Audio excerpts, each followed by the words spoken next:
कल भी हमने थोड़ी सी सीक्वेंस के कन्वर्जेंस की डेफिनेशन की बात की थी, आज उसे हम पूरा करना चाहेंगे। अनुभव ये आता है कि जब विद्यार्थी इस डेफिनेशन को ठीक से नहीं समझता तो फिर उसका काम आगे चलकर गड़बड़ाता चला जाता है। हम लोग चूंकि पहले ही सुप्रीमम इन्फीमम की बात कर चुके हैं और किसी फंक्शन की लिमिट से पहले हम सीक्वेंस के कन्वर्जेंस की बात कर रहे हैं, सीक्वेंस की लिमिट की बात कर रहे हैं, तो मैं आशा करता हूं कि ये आपको काफ़ी समझ में आएगा।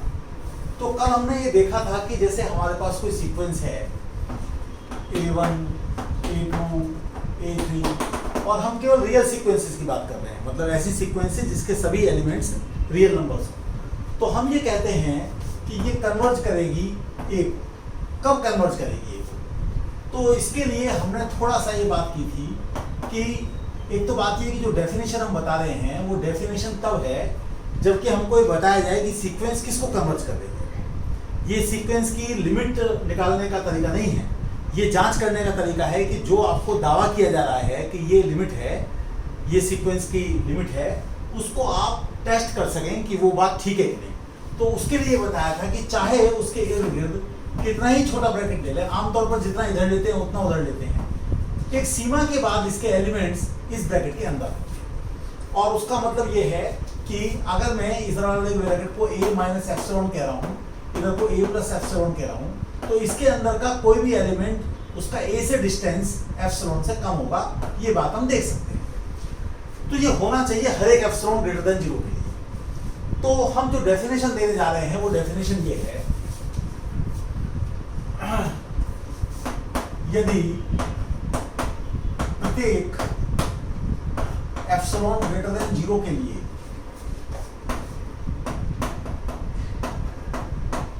n not belonging to n का अस्तित्व हो,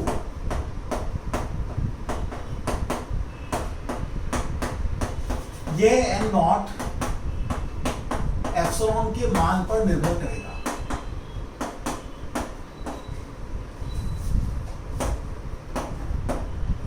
ऐसा नहीं कि आप एप्सिलॉन बदलते हैं तब भी n नॉट यही रहेगा,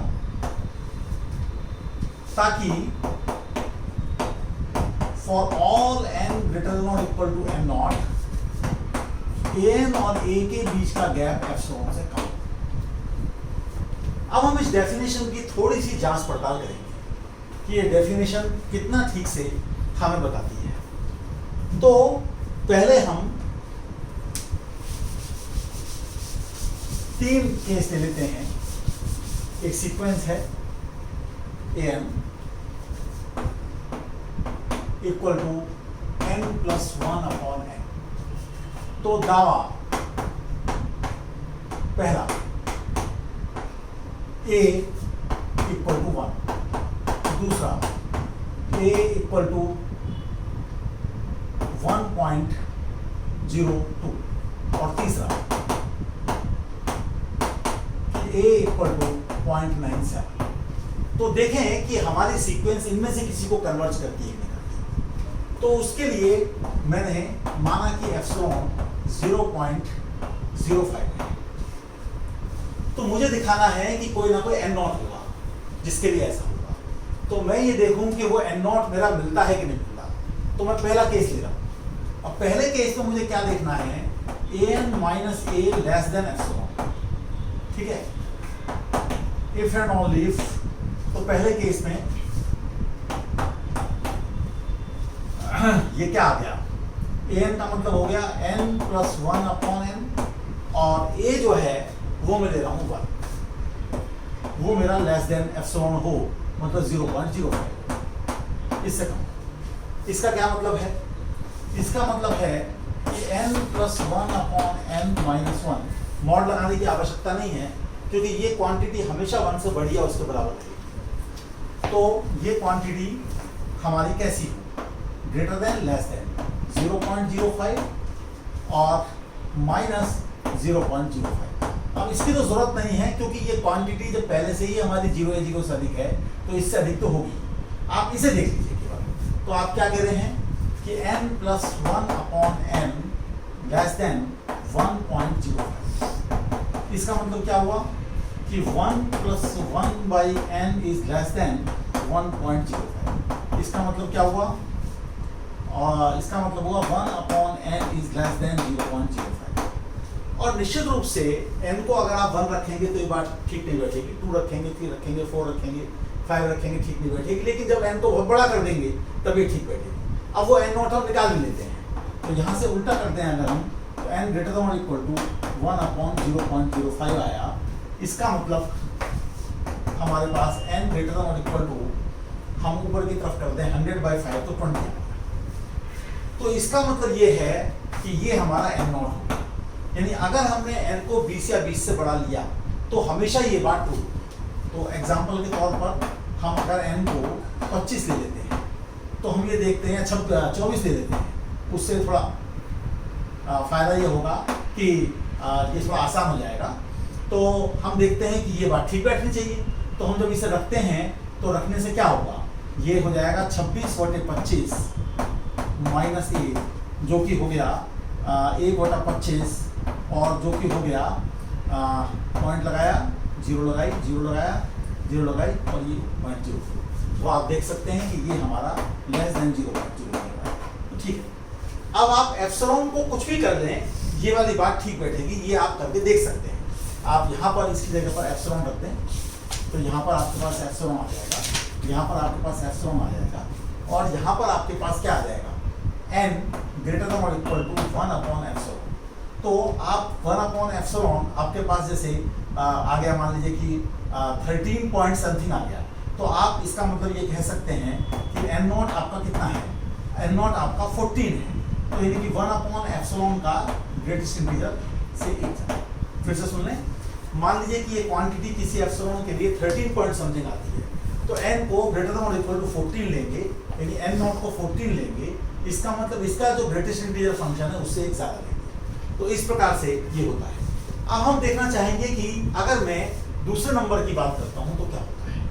तो दूसरे नंबर पर जब मैं पहुँचता हूँ तो मैं यहाँ पर इसकी जगह पर 1.02 लेता हूँ, और जब 1.02 लेता हूँ तो फिर मेरे पास काम बदल जाता है, और मैं कुछ चीज़ों को देखता हूँ, महसूस करता हूँ। तो देखते हैं क्या महसूस करते हैं, क्या करते हैं। तो हम ये महसूस करते हैं कि ये क्वांटिटी हमेशा 1 या 1 से बड़ी है। तो अब ये पता नहीं है कि ये क्वांटिटी नेगेटिव है कि पॉजिटिव है, तो दोनों ही केस देने पड़ेंगे आपको। तो n + 1/n greater than 0.05 greater than -0.05। अब आप इसमें लेकर चलिए a पार्ट। a पार्ट में आप लेकर चलिए n + 1, ये आपने -1। अब आप लेकर चलिए कि n + 1/n -1 is less than 0.05। अगर हमें कोई n नॉट मिल गया तो हम ये आशा करेंगे कि किसी भी एप्सिलॉन के लिए हमें n नॉट मिलेगा, और नहीं मिला तो हम कह देंगे कि ये लिमिट की वैल्यू हो ही नहीं सकती। हम ये कह पाएंगे, यहाँ तो हमने कह दिया लिमिट an, हमेशा लिमिट लिख दें, चाहे तो ये ना भी लिखें, ये हमारा 1 तो आ ही गया, ये ठीक है। अब हम देख रहे हैं कि limit n tending to infinity an हम कर रहे हैं, यहाँ क्वेश्चन मार्क है, 1.02 आ सकता है कि नहीं आ सकता। तो आप जब देखेंगे तो यहाँ पर हमारे पास कितना हो जाएगा, 1 + 1/n इज लेस देन 0.05, ये हमारे पास है। लेकिन यहाँ पर ये गलती हमसे हो रही है कि यहाँ पर ये लिखा जाएगा 1.0 और फिर ये 0.05 आएगा, और यहाँ पर लिखा जाएगा -1.0, और फिर यहाँ पर लिखा जाएगा -1.0 लेस देन 0.05। तो हम देखते हैं कि क्या होता है कि यहाँ से 1 से हट जाएगा, तो ये 1/n -0.02 इज लेस देन 0.05, और उससे हमारे पास आ जाएगा 1/n लेस देन 0.07। और जैसा पहले हमने किया था, कोई ना कोई n हमको मिल जाएगा। तो यहाँ से हमारे पास आ जाएगा n इज ग्रेटर देन 1/0.07, इसका मतलब 100/7। तो इसका मतलब हमारे पास n नॉट हो जाएगा फुट, ये हमारे पास आ जाएगा। यानी इसके लिए for all n greater than equal to 15, ये वाली बात ट्रू बैठी। अब हम इसका बी पार्ट लेते हैं और बी पार्ट में देखते हैं क्या होता है। तो हम ये देखना चाहेंगे कि क्या हमारे पास ये वाली बात हो रही है कि जिसमें हम ये कह रहे थे कि ये ऐसा होगा। तो इसमें हम जब देखते हैं तो हमारे पास कितना आता है, -0.05 is less than n plus 1 upon n minus 1.0। इसका मतलब क्या हुआ कि 1 upon n minus 0.02 is greater than minus 0.05। इसका मतलब क्या हुआ कि 1 upon n is greater than, ये इसमें घटाएंगे तो माइनस 0.03 आएगा। तो ये हमारे पास हो जाता है। लेकिन यहां तो हो गया। अब आप कल्पना करिए कि आपके पास में अगर मान लीजिए कि मैं यहां पर 0.05 ना लेकर 0.001, अगर मैं यहां 0.001 लेता हूं तो मेरे पास यहां पर भी 0.001 होगा। और जब 0.001 होगा और मैं उसमें जाकर ये जोड़ूंगा तो 0.02 में से मैं एक तरीके से माइनस करूंगा 0.001 को। तो यहाँ 0 है, तो यहाँ 9 आ गया, यहाँ 1 आ गया और यहाँ 0 आ गया और यहाँ पर पॉइंट आ गया। तो मेरे पास क्या स्थिति बनेगी, मेरे पास जो स्थिति बनेगी वो स्थिति ये बनेगी कि यहाँ पर मेरे पास माइनस, बल्कि मेरे पास एक तरीके से ये प्लस हो जाएगा। तो यहाँ पर हो जाएगा प्लस और ये हो जाएगा मेरे पास में 0.019। 1 अपॉन n हमेशा इससे बड़ा रहेगा, ऐसा नहीं है, क्योंकि n को अगर मैं बहुत लार्ज दे लूंगा तो ये ऐसा नहीं रहेगा। तो ये बात हमेशा ट्रू नहीं है। इसका मतलब ये है कि ये इसके बराबर नहीं है। ऐसे ही आप ये दिखा सकते हैं कि जब आप इस पर काम करेंगे कि ये आपका 0.97 हो सकता है कि नहीं, क्वेश्चन मार्क लगाएंगे, ये सारा करेंगे तो आप देखेंगे कि आपके पास में कोई भी n0 नहीं मिल रहा है। तो इससे हमारा ये सिद्ध हो जाता है कि n0 हमें केवल इस स्थिति में मिलेगा, यानी ये आंसर होगा। ये सारी बातें तब हो रही हैं जबकि हमको ये चेक करने को कहा गया है कि सीक्वेंस दी गई है और लिमिट की वैल्यू दी गई है और ये पूछा गया है कि देखो ये लिमिट है कि नहीं है। आगे हम ऐसे भी कामों पर जाएंगे जहां लिमिट पहले से है नहीं और हमको निकालनी है। ऐसी भी स्थिति में जाएंगे कि लिमिट निकालना संभव नहीं है लेकिन ये बताना संभव है कि कन्वर्जेंट है कि नहीं है सीक्वेंस। उन सारी स्थितियों को हम देखेंगे। बहुत बहुत धन्यवाद।